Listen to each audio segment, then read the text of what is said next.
Life in Scottsdale, Arizona had always felt like a sun-drenched postcard, almost too perfect to be true. My name is Olivia Hayes, and at 32, I was living what many would call the dream. A beautiful house, a successful husband, and just 3 months ago, the arrival of our little miracle, a baby boy named Leo. Yet as the desert sun beat down outside, a different kind of heat was brewing inside me, one fueled by a simmering resentment and a secret that was about to scorch everything. The early days with Leo were a blur of sleepless nights and overwhelming love. Every gurgle, every tiny hand grasping my finger filled a void I hadn't even realized existed. But while my world revolved around Leo, my husband, Mark, seemed to be drifting further away. He was supportive in his own way, but the exhaustion and emotional toll of new parenthood had created a chasm between us. Our conversations became perfunctory, our intimacy a distant memory. I felt invisible, a glorified milk machine and diaper changer, and the silence in our beautiful home grew heavier with each passing day. It was at the Desert Palms Tennis Club, a place Mark insisted we join for networking and exercise, that I found a sliver of the attention I craved. I joined a new mother's fitness class, mostly for the excuse to get out of the house. That's where I first saw him, Alex, one of the club's newer tennis pros. He was younger than Mark, with a quick smile and eyes that lingered a moment too long. He noticed me, truly noticed me, not just as Leo's mom or Mark's wife. He saw Olivia. It started innocently enough, a casual compliment on my serve, a shared laugh about the trials of early morning workouts. Then came the DMs, disguised at first as friendly tips on my backhand, quickly morphing into something more personal. He asked about my day, truly listened when I complained about the lack of sleep or the endless laundry. He made me feel witty, attractive, and alive again. It was a dangerous game, one I knew, but the thrill was intoxicating. It was a clandestine world built on snatched moments and whispered words, a stark contrast to the quiet indifference that had settled over my home life. The flirting escalated bolder with each message. He spoke of meeting for extra practice, a thinly veiled euphemism for something far more intimate. We traded preferences, talked about what we liked, what we dreamed of. The audacity of it, the risk, made my heart pound in a way it hadn't in years. I knew it was wrong, a betrayal of my vows, of Mark, of the family we had built. But the longing for connection, for that spark of desire, was a powerful current, pulling me further and further into its dangerous depths. Then came yesterday, a seemingly ordinary Tuesday that shattered everything. Leo had just spit up a massive amount all over my new yoga top, drenching me from collarbone to navel. It was disgusting, but also a moment of pure, unadulterated motherhood. I pulled off the messy top, laughing at the absurdity of it, and without thinking, snapped a quick picture of my bare chest, smeared with milky grime. It was meant for Mark, a comical glimpse into my chaotic reality. A private joke between us, or so I thought. I sent it, then put the phone down on the counter. Mark, who was still getting ready for work, wandered into the kitchen. "What's so funny?" he asked, spotting my grin. He came over, wrapping an arm around my waist, his eyes drifting to my phone, still open on the counter. My blood ran cold. The picture, the one meant for him, was still on the screen, and beneath it, a tiny sent confirmation along with Alex's name. My breath hitched. Mark's gaze sharpened, his eyes narrowing as he processed the name. It was only a fleeting glimpse, a fraction of a second, but it was enough. The casual warmth in his embrace evaporated, replaced by a rigid stiffness. He didn't say a word. His face, usually an open book to me, became a mask of confusion, then dawning horror. He simply extracted himself from my embrace, picked up his briefcase, and walked out the door without another glance, the front door closing with a quiet, ominous click that echoed the silence in my chest. I stood there frozen, the lingering scent of Leo spit up on my skin, suddenly a nauseating reminder of the life I was jeopardizing. The world tilted on its axis. He knew, or at least he suspected enough. The rest of the day was a hazy nightmare. I went through the motions with Leo, feeding him, changing him, playing with him, but my mind was a frantic whirlwind. Every innocent sound, the doorbell, a car pulling up, sent a jolt of terror through me. Was he coming back? Had he gone to work to process it, as the Reddit post described, or was he already plotting his next move? Would he confront me, yell, leave? The uncertainty was a cruel torture, worse than any argument. I checked my phone compulsively, expecting a text, a call, anything. Nothing. His silence was deafening, filling the house with an unspoken accusation. I imagined him at his office, replaying the moment, perhaps even trying to access my phone. The thought made me sick. The secret world I had so carefully constructed, the fleeting escape from my quiet desperation, was crumbling. The sense of dread was a physical weight in my stomach, growing heavier with each passing minute. I knew with a certainty that chilled me to the bone that by the time Mark walked back through that door, my life as I knew it would be irrevocably changed. The postcard-perfect image of my Scottsdale life was about to be ripped to shreds, and I had no idea what kind of jagged edges would be left behind. I just knew I was about to face the consequences, and a part of me, a deeply buried part, wondered if I deserved them. The Arizona sun, usually a welcome friend, felt like a judgmental spotlight through my kitchen window. It was late afternoon, the kind of time when most people in Scottsdale were probably winding down, maybe heading to the club for a leisurely swim or a round of golf. Not me. My world, once neatly ordered like the perfectly manicured lawns of our neighborhood, had just imploded, leaving behind a crater-sized mess and a churning dread in my stomach. My name is Olivia Hayes, and I'm 32 years old. My life from the outside probably looked idyllic. We had a beautiful home, 2 cars, and most recently, a brand new baby, Leo. He was the reason for this whole disaster, really. Just a few hours ago, he'd spit up a heroic amount of milk all over my favorite sundress, a pale blue linen number I'd saved for a particularly sweltering day. It was a common occurrence with a newborn, but today it felt like a cosmic joke. I'd stripped off the ruined dress, laughing softly at the indignity of it all. I grabbed my phone, a spontaneous impulse, and snapped a quick picture. Topless, messy hair, a smear of baby food on my cheek, just a raw, honest moment of new motherhood. The kind of picture you send to your husband, a shared glance into the beautiful chaos of our lives, or so I thought. Except my finger had a mind of its own. In that fleeting second of post-spit-up distraction, it had drifted. Not to my husband, David, but to Mark. Mark, the charming, slightly too handsome tennis pro from the Scottsdale Country Club. The club David and I had been members of for years, long before Leo arrived and turned our world upside down in the best and now apparently worst ways. It had started innocently enough, a casual conversation at the club, a shared laugh about a bad serve, then a text about clinic times. Soon it escalated to Snapchat, harmless flirting, or so I told myself. A little ego boost, a distraction from the sleepless nights and the constant demands of a newborn. A fleeting escape into a world where I was still Olivia, the woman who could hold a conversation, hit a decent backhand, and maybe, just maybe, still turn a head or two. It was a foolish, dangerous game, and I knew it. But the thrill, the slight rush of forbidden excitement had been intoxicating. Mark was attentive, flattering, and made me feel seen in a way I hadn't felt in months. He asked about my day, listened to my complaints about baby sleep schedules, and even managed to make me laugh. David, bless his heart, was a wonderful husband and father, but he was also practical, predictable. Our conversations revolved around bills, Leo's feeding schedule, and when the next load of laundry needed doing. The spark, the easy banter we once shared, had been buried under a mountain of diapers and exhaustion. So when Mark had asked casually if I ever wanted to practice outside of lessons, just the two of us, I'd said yes. And when he'd hinted at private spots, places where we wouldn't be interrupted, my heart had done a little flutter. I hadn't acted on it, not really. It was just talk, just harmless fantasy, right? The topless picture, though, that was a line I knew even as my thumb hovered that I shouldn't cross. But I did. And then David walked in. He'd come to check on me, probably heard my laugh from the living room. He saw me, phone in hand, and then he saw the screen, or more accurately, he saw something on the screen. A flash of a name, a hint of something he shouldn't have seen. His eyes narrowed just for a second, but it was enough for a cold dread to snake its way through my veins. He didn't say anything then. Just asked if I needed help with Leo, his voice calm, almost too calm. He went back to the living room, and I could feel his gaze on my back even through the wall. I dressed quickly, my hands trembling as I buttoned up a clean shirt. I tried to act normal, to push the image of that brief glimpse from my mind, but it was too late. The seed of suspicion had been planted. The next few hours were a blur of forced normalcy. David played with Leo, his laughter echoing in the house, but I could sense the tension in his shoulders, the tightness around his mouth. He was quiet, too quiet.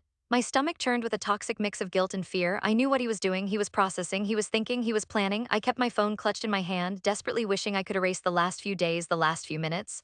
I considered deleting the chat, but I knew it was too late. If he'd seen anything, he would have remembered. And if he hadn't, deleting it would only confirm his suspicions. He left for work this morning, a strained kiss on my forehead, a mumbled "see you tonight." I watched him go, feeling like I was staring at a ticking time bomb. I knew he wouldn't be able to focus at work. I knew he'd be replaying that moment, analyzing every detail, and I was right. A few hours later, my phone buzzed with a text from his office number. Had to leave work, coming home. My heart plummeted. This was it, the confrontation, the reckoning.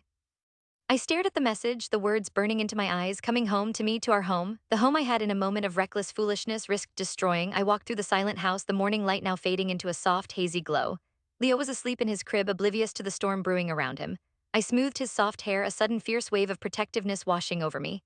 This was all for him, wasn't it? Every sacrifice, every sleepless night, every compromise. And I had jeopardized it all for a fleeting, meaningless thrill. The tennis club, Mark, the flirtation, it all seemed so stupid, so utterly insignificant now. It was a desperate attempt to feel something, anything beyond the relentless demands of new motherhood. A craving for validation, a foolish belief that a little attention from someone new could fill the void I hadn't even realized was growing inside me. The front door opened. I heard David's footsteps, slow and deliberate, on the hardwood floor. He didn't call out, didn't announce his presence. He was here, and I knew with a certainty that chilled me to the bone that he had found everything. The conversations, the sexual preferences, the talk of meeting privately, he had seen it all. I braced myself, my breath catching in my throat. This wasn't just about a picture anymore. This was about a betrayal, and I had no idea what came next. The silence in the house was deafening, punctuated only by the distant hum of the air conditioner. I closed my eyes, picturing David, his face probably etched with a mixture of hurt and disbelief. I had done this to him, to us. The anger, the fear, the crushing weight of guilt, it all coalesced into a sharp, bitter taste in my mouth. I had thought I was clever, discreet. I had thought I could have my little secret, my harmless escape. But secrets, I was learning, had a way of exploding. And when they did, they took everything with them. I opened my eyes and looked around the living room, our living room. The family photos on the mantle, Leo's tiny shoes by the door, the comfortable worn sofa where David and I would curl up to watch movies. This was my life, this was what I had, and I had risked it for what? A hollow flirtation, a cheap thrill. The reality of my actions hit me with the force of a physical blow. I heard his footsteps approaching the kitchen. He was here, he was home. And our life, as I knew it, was about to change forever. I'm Olivia Hayes, 32 years old, and honestly, most days I feel about 102. My life from the outside probably looks like one of those glossy magazine spreads you see in the checkout aisle. Scottsdale, Arizona means endless sunshine, palm trees, and the kind of manicured lawns that practically hum with suppressed judgment. We live in a spacious house, the kind with more bathrooms than people, and my husband Mark is the epitome of the successful, driven man. He's good-looking, financially secure, and well, he's Mark. For a long time, that was enough. It was what I thought I wanted, what I was told I should want, a picture-perfect life. Then came little Lily. Don't get me wrong, I love her with a fierce, primal intensity I didn't know I possessed. But motherhood, especially with a newborn, isn't glamorous. It's a constant cycle of spit-up, sleepless nights, and the crushing weight of expectation. I went from being Olivia, a person with thoughts and hobbies and even, dare I say it, a personality, to simply Lily's mom. My days revolved around feeding schedules and diaper changes, and my reflection in the mirror often showed a tired, milk-stained stranger staring back. The tennis club was supposed to be my escape. Mark insisted I get back out there, reclaim some semblance of my pre-baby self. He meant the workouts, the social aspect, the staying fit for him unspoken rule. But for me, it was a sanctuary, an hour, maybe two, where I wasn't needed, where I could just exist. That's where Leo came in. Leo with his easy smile and eyes that seemed to actually see me. He was one of the younger instructors, probably a few years my junior, with a lean athleticism that spoke of endless energy, a stark contrast to my own perpetual exhaustion. It started innocently enough. A friendly tip on my backhand, a shared laugh over a particularly terrible serve. He remembered my name, asked about my day, and didn't flinch when I rambled about Lily's latest milestone. He listened, really listened. It was such a small thing, but it felt monumental. Mark, bless his heart, often listened with half an ear, already formulating his next work email or weekend golf plan.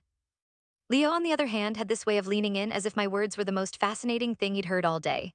We started chatting more after my lessons, just quick exchanges at first, then he'd catch me in the lounge offering a water bottle or a quick stretch. He even started finding excuses to be near my court. Harmless, I told myself, just friendly. But there was an undercurrent, a subtle shift in the air when he was around, a warmth that had been missing from my life for so long.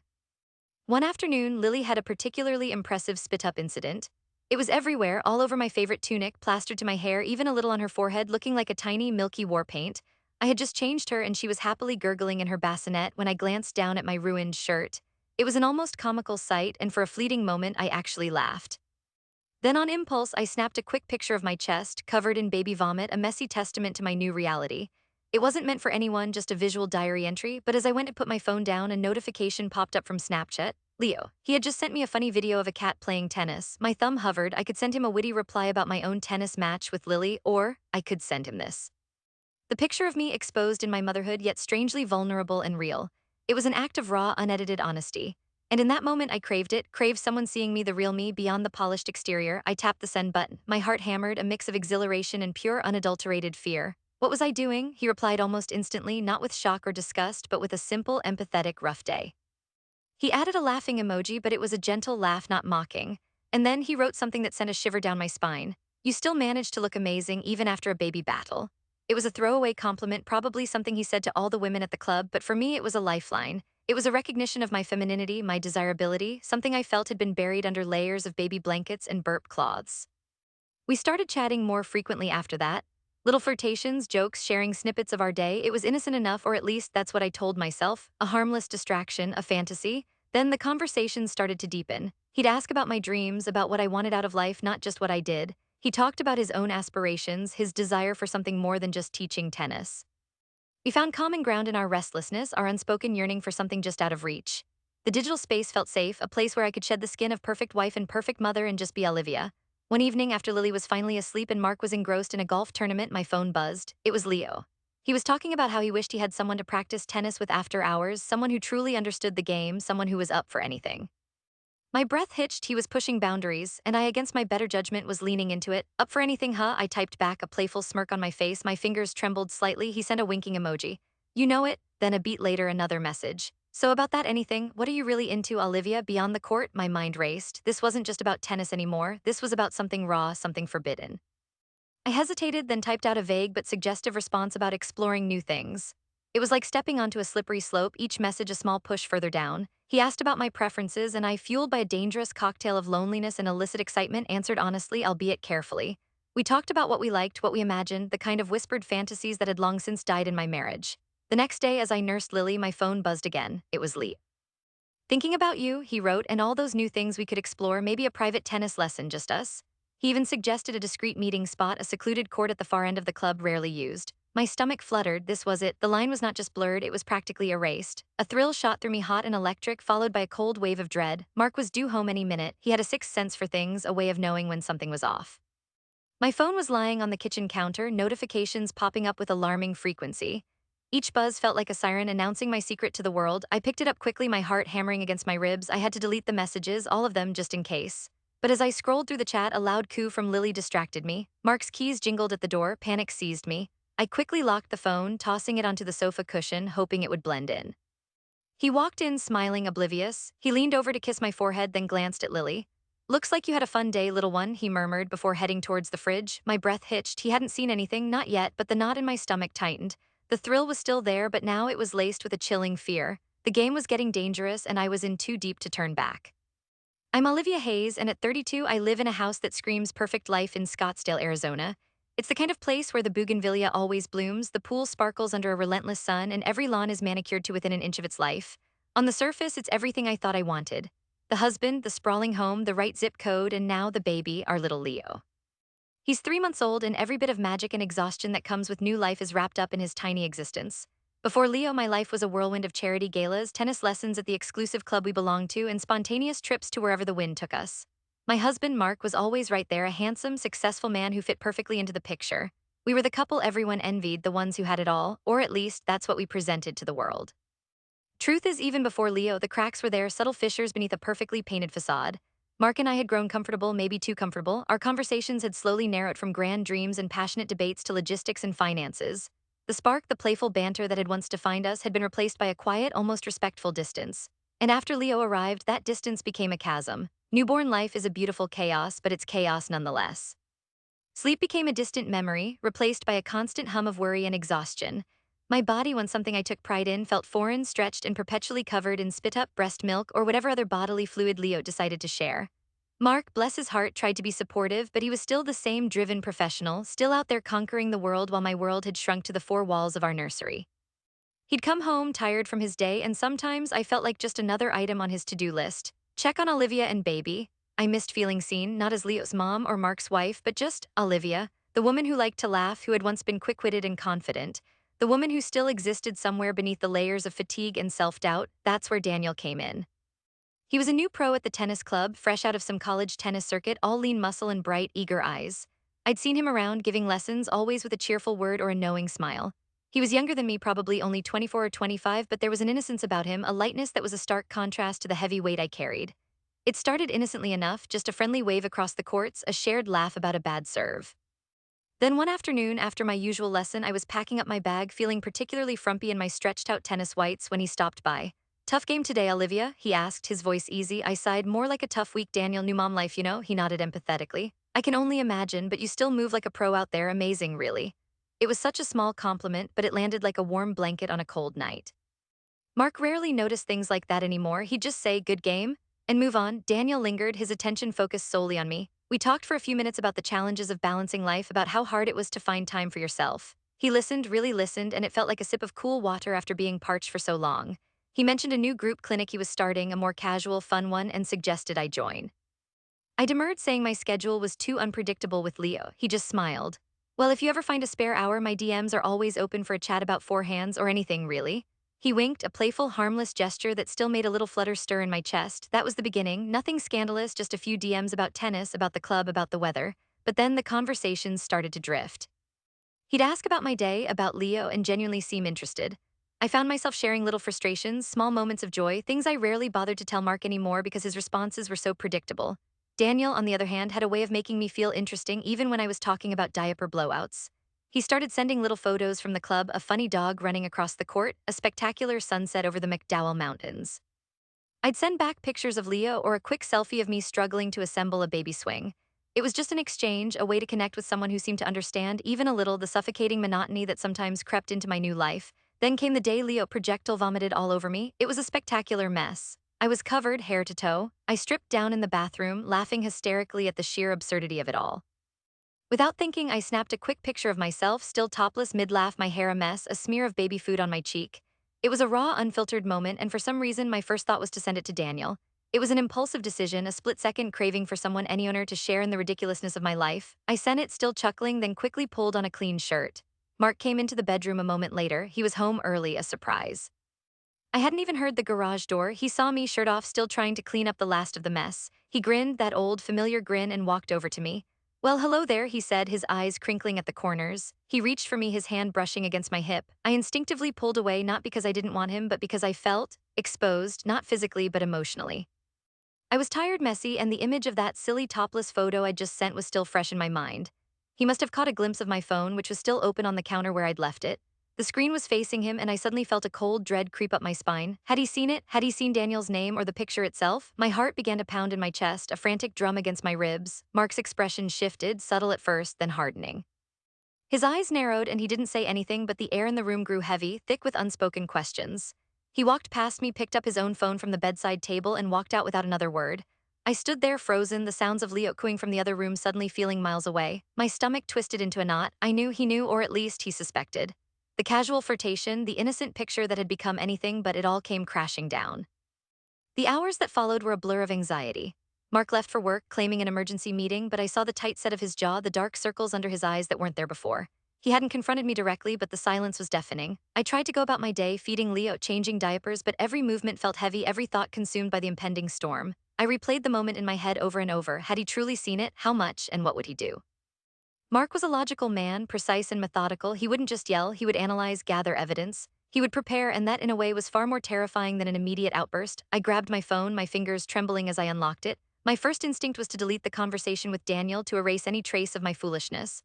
But then I hesitated. What if he had already seen it? What if he had already taken screenshots?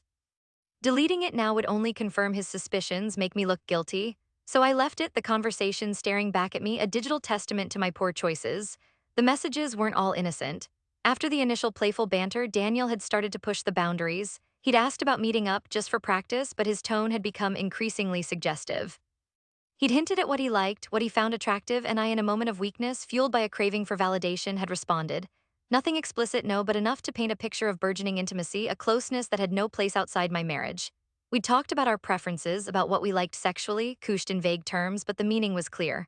We'd even discussed places we could meet privately at the club under the guise of extra practice. Looking at those messages now through the cold lens of impending discovery, I felt a deep shame wash over me. What had I been thinking? What had I been doing? It had started as a harmless flirtation, a desperate grab for attention, and it had spiraled into something ugly, something that threatened to unravel my carefully constructed life. The hours crawled by. Each tick of the clock was a hammer blow against my chest. I imagined Mark at work, not working, but dissecting every word, every image. I pictured him poring over my messages, his face grim, his disappointment a tangible weight in the air. The perfect life I had so meticulously curated, the image of the perfect wife and mother, was about to shatter into a million pieces. I kept checking the clock, counting down the minutes until he would return. The house felt too quiet, the silence amplifying my terror. Leo was asleep in his crib, oblivious to the impending earthquake. I paced the living room, a nervous energy thrumming through my veins. Should I prepare a defense? Should I apologize? Should I deny everything? No, he would have proof, he would have pictures, the confrontation was coming, I could feel it in my bones. It wasn't a matter of if but when. And when he walked through that door, I knew my life as I knew it would change forever. The perfect facade, the perfect Olivia Hayes, was about to crumble, exposing the messy, desperate woman underneath. I had no idea what he would say, what he would do, but I knew it wouldn't be pretty. And deep down, despite the fear, I also knew I deserved it. The sun began to dip below the horizon, painting the Arizona sky in hues of orange and purple. The beauty of it felt like a cruel joke, a stark contrast to the storm brewing inside me. My phone lay on the counter, a silent, accusatory witness to my transgression. I picked it up, scrolling through the messages again, the words leaping out at me, each one a nail in the coffin of my marriage. Daniel's playful emojis, my coy responses, the subtle hints of desire, it was all there, laid bare for Mark to see. And now for him to judge. I had been so careful, so discreet, or so I thought. I had convinced myself it was harmless, just a bit of fun, a way to cope with the isolation of new motherhood. But now, seeing it through Mark's eyes, it was a betrayal, a stark, undeniable betrayal. I had sought comfort and validation outside my marriage, and I had been caught. Consequences, I realized with a fresh wave of panic, were about to be swift and brutal. I just didn't know how brutal yet, and then I heard it. The distinctive rumble of Mark's car pulling into the driveway, the sound of the garage door rumbling open then closing. He was home. The moment of truth had arrived. I took a shaky breath, trying to steady my racing heart. This was it, the reckoning. I walked towards the front door, my legs feeling like lead, ready to face the storm I had unleashed. My palms were sweaty, my throat dry. I could hear his footsteps inside the house, slow and deliberate. He wasn't rushing, not storming in with rage. It was worse. It was the calm before the tempest. I braced myself, my mind racing, trying to find the words, any words to explain myself, to apologize, to somehow mitigate the damage. But what could I say? The evidence spoke for itself, and I knew with chilling certainty that Mark had already seen it all. This was no longer about a harmless flirtation. This was about a secret life, a desperate need for attention, and the crushing weight of guilt, and now it was all out in the open. The perfect life, the perfect Olivia was about to be exposed for the fraud it truly was, and I had no idea how I would pick up the pieces. The door to the living room opened, and Mark stood there, his eyes fixed on me. There was no anger, no shouting, just a cold, hard look of profound disappointment. And that in its own way was far more devastating than any rage could have been. Olivia, he said, his voice flat, devoid of any emotion. He held up his phone, the screen facing me, and there, stark and undeniable, was a screenshot of my conversation with Daniel. Every single word, every suggestive emoji, every desperate plea for connection. Laid bare, my stomach churned, and I felt a wave of nausea wash over me. The game was up. I'm Olivia Hayes, 32 years old, in Scottsdale, Arizona has been my gilded cage for the better part of a decade. The sun always shines here, a relentless, unforgiving glare that mirrors the spotlight I constantly felt under, every move scrutinized, every smile a performance. On the outside, my life looked like a postcard, a beautiful home, a thriving husband, and recently a precious newborn who filled our silence with cries and coos. But behind the perfect facade, I was suffocating. Mark, my husband, was a man of routines and expectations. He was successful, driven, and in his own way, he thought he was providing me with everything I could ever want. But what I wanted, what I truly craved, was to be seen, to be heard, to be more than just Mark's wife or Liam's mother. Our conversations had dwindled to logistics and finances. His affection felt like a chore, a box to check. Motherhood, while beautiful, had only amplified my loneliness. Every late-night feeding, every endless diaper change felt like another brick in the wall around me, while Mark slept soundly, oblivious to the quiet desperation that was becoming my constant companion. I tried truly to reach him. I tried to spark a conversation about something other than the baby's weight gain or the next golf trip. I'd try to initiate intimacy, hoping to reconnect with the man I once loved, the one who used to look at me like I was the only woman in the world. But his responses were always perfunctory, his eyes often already drifting back to his phone or the sports channel. He'd pat my hand, mumble something about being tired, and then retreat into his own world, leaving me adrift in mine. The tennis club was supposed to be my escape, a small act of rebellion in a life that felt increasingly out of my control. I'd always loved tennis, the rhythm of the ball, the sweat, the sheer physicality of it. It was a way to feel my own body again, to feel alive. After months of pregnancy and the exhausting demands of a newborn, that's where I met Alex. He was younger, perhaps in his mid-20s, an instructor at the club. He had an easy smile and eyes that lingered a moment too long, making me feel something I hadn't felt in years. Seen, our interactions started innocently enough, just polite hellos on the court. But soon he'd find excuses to chat after lessons, asking about my day, listening intently when I spoke, even if it was just about Liam's latest milestone. He laughed at my jokes, offered genuine compliments, and for the first time in what felt like forever, I felt a spark. It was dangerous, I knew, a flickering flame in the dry tinder of my marriage, but I couldn't resist the warmth it offered. The flirtation escalated subtly at first, then more overtly. Messages on Snapchat, supposedly about scheduling lessons, slowly morphed into something else entirely. He'd send a picture of a sunset asking if I was enjoying my evening. I'd reply with a picture of Liam sleeping, feigning innocence, but my heart would pound with a thrilling mix of fear and excitement. The conversations grew bolder. He asked about my preferences, talked about his own desires, and the line between platonic connection and illicit longing blurred. We started talking about practicing tennis together at odd hours, hints of private meetings woven into the fabric of our seemingly innocent exchanges. It was late afternoon, the house quiet except for Liam's soft snores in the next room. I just finished feeding him, my t-shirt still damp from a milky spit-up. It was a mundane, unglamorous moment, but for some reason, I felt a sudden impulse. I snapped a picture, just a quick shot of my chest, still a bit messy, still very much a new mother's body. It was meant for Mark, a shared moment of our new reality, a fleeting attempt at connection. But in a moment of reckless desperation, fueled by the lingering high of Alex's attention, I sent it to him too. It was a split-second decision, a defiance born of loneliness, and as soon as I hit send, a cold dread washed over me. I'd forgot Mark's phone was linked to mine for family pictures. He must have seen the notification or perhaps the picture itself. I heard him come in, heard his footsteps pause by the open door of the living room where my phone lay discarded on the coffee table. He came to me, his face unreadable, his eyes searching mine. I tried to act normal, to laugh off the spit-up, but the dread intensified. He asked for a live view, and I knew then. He had seen something, he knew. The next morning was a blur of unspoken tension.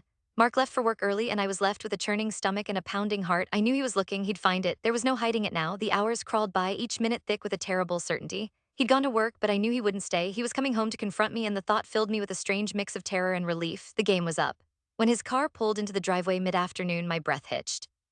I met him at the door, my face pale, my hands clammy. He held his phone, not looking at me, his eyes fixed on the screen. Then he looked up, and the raw hurt in his eyes was a dagger.